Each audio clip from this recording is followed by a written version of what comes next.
Chelsea's 2-0 win over Heidenheim showcased some intriguing tactical nuances and areas for improvement. Let us dive into the key points from that match. Tactical setup. You see, Chelsea stuck with our usual 3-2-5 shape, emphasizing a box midfield and utilizing the striker to drop deep. Magui was the striker in this game. Interestingly, there was less focus on width progression this time, with the team prioritizing central progression and long balls over the Edomites block. It is encouraging to see just how many Chelsea players in the squad have the vision and technique to execute these passes effectively.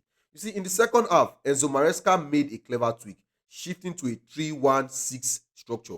This adjustment pinned NMI back, giving Chelsea greater access to both central and wide areas. However, the last 20 minutes of the game saw Chelsea lose control, largely due to complacency and failing to get back into shape quickly before attacking. This is an issue that Chelsea needs to work on.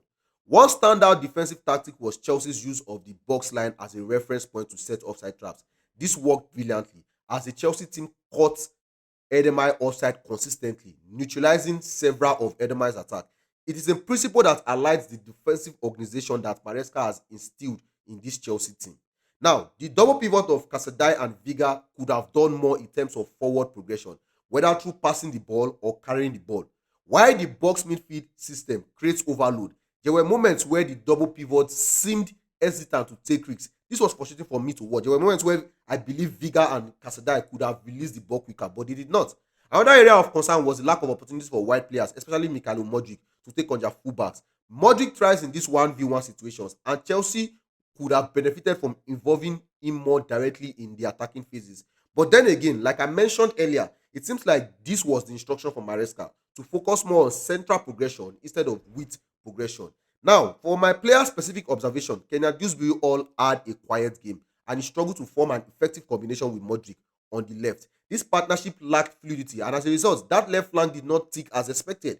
If Christopher Nkuku had been in KDH position, it is likely there would have been more productive interplay between Nkuku and Modric, contributing potentially to a goal contribution. Now, for my final thoughts, Chelsea's tactical flexibility and defensive organization were the keys to this win. But there is room for improvement in controlling the game late on and utilizing the wide areas more effectively. As Maresca continues to refine the Chelsea system, addressing these issues will be crucial for the tougher challenges ahead.